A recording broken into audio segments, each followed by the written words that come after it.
So hi friends, today we are going to see pressure sensors. Now agenda is various types of pressure sensors. Under that, Bourdon tube, then bellows, then diaphragm, then electrical pressure transducers, then strain gauge, then variable capacitance type pressure transducer, and LVDT.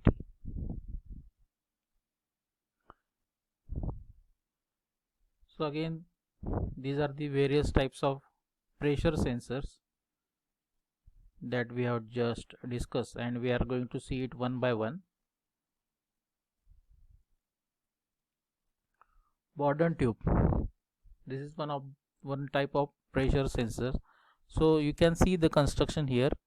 This is the pressure inlet, and this is the Bourdon tube, right?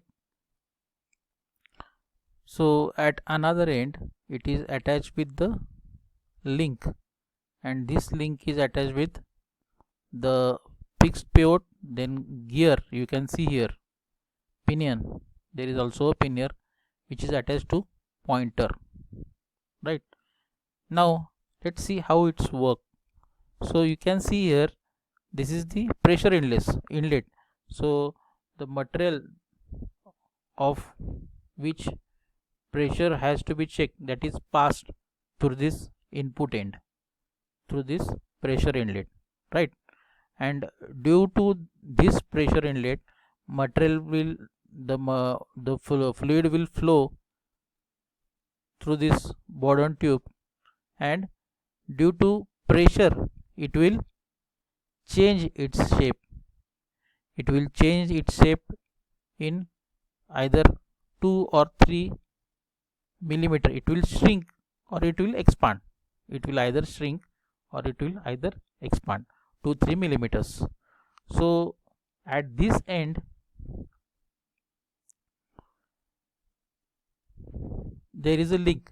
So if it's expand or shrink, there is a movement, right?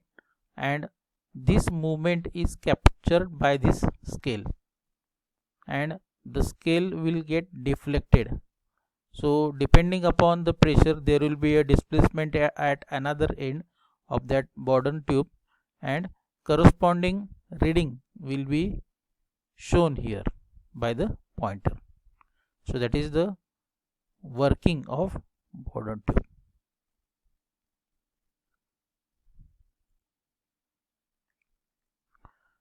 Next is bellows.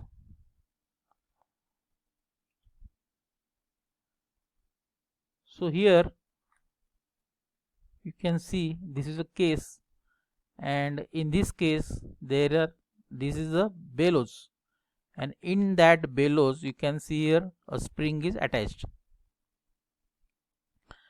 At the another end of the case, we are going to pass the pressurized fluid from this end, and what will happen, due to pressure of that fluid, the bellows will start changing its shape. So either it will compress, and when it will get compressed, the spring inside this bellows will start working. Okay, so there will be a displacement in this spring, and due to that displacement, you can see here a sector is attached here to this connecting link, and this sector is again attached to pinion gear, where a pointer is attached to give the corresponding rating, corresponding reading. So this sector will have angular motion, and due to which the pointer will get reflected. So the corresponding pressure that will be get reflected at this scale. This is how bellows works.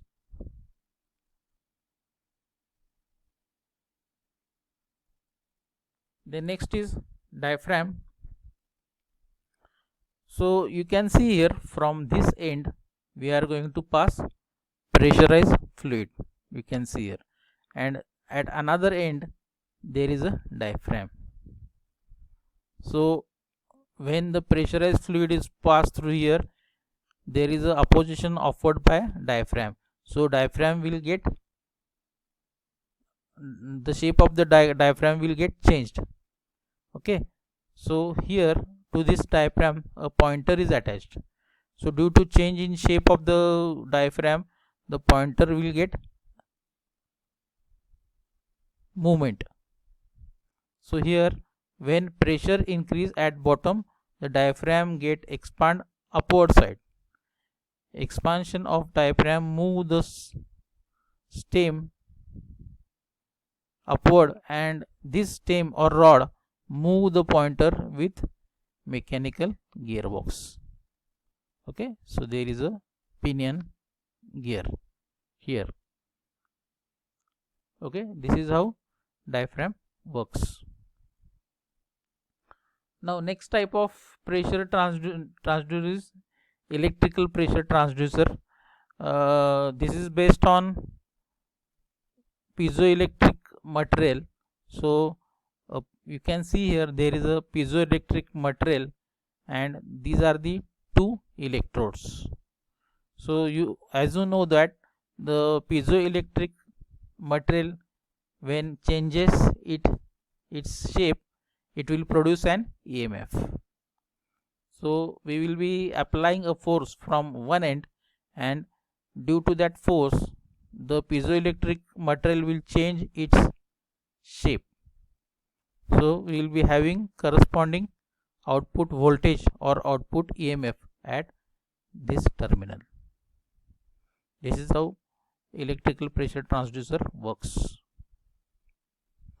Now strain gauge. So you can see here the construction of strain gauge. These are the two terminals here. So when a force is applied to strain gauge, here you can see here direction of strain. So there is a change in resistance of the material of strain gauge, and due to that change in resistance there will be a EMF induced in the strain gauge, and that EMF induced is taken here at the Wheatstone bridge. You can see here Wheatstone bridge. So that will be, we will get the amount of or the figure of EMF here by using this Wheatstone bridge. So this is showing here in the circuit form, and this is the construction of strain gauge.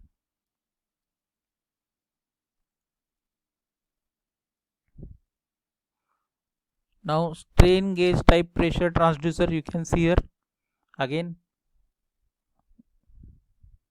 In this casing, pressure is applied from this end, and you can see here there is a diaphragm, and on this diaphragm there is a strain gauge that is fitted here, and this strain gauge is connected to the Wheatstone bridge to calculate voltage.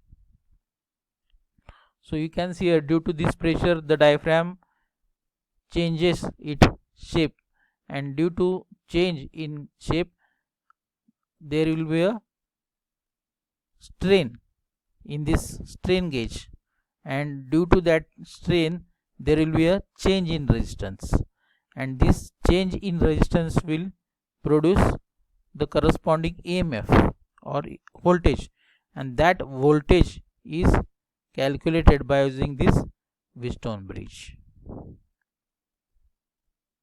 right?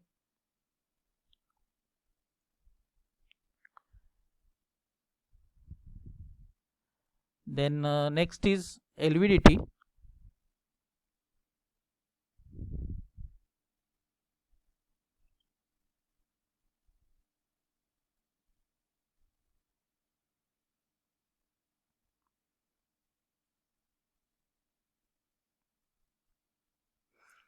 You can see here this is the core which is fitted inside the coil. You can see here coil, and there are two types of coil. One is primary coil and second is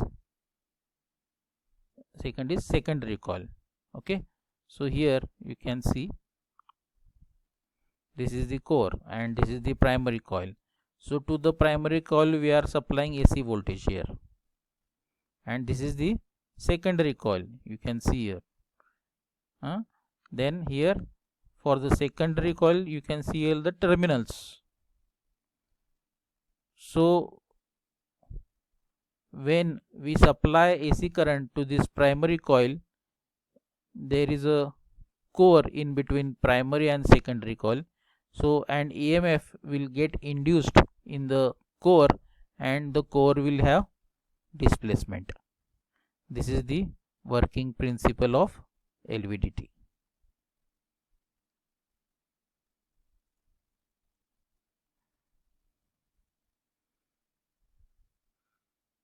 And next is LVDT type pressure transducer. So you can see here there is a combination of Bourdon tube which is connected to LVDT. So how it works? It is a combination of Bourdon tube and LVDT. So from this end we are supplying pressurized fluid here, so it will go inside this tube. So the tube will be having deflection due to the pressure. So due to that deflection, it is connected to this core of this LVDT. Okay, and there will be a supply of AC supply. Here you can see this is primary winding and this is the secondary winding.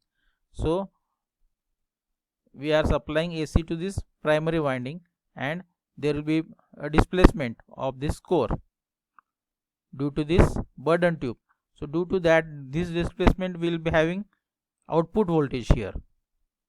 So we will be getting corresponding output voltage which is related to this pressure which is applied to Bourdon tube. Okay, thank you from my side, friends.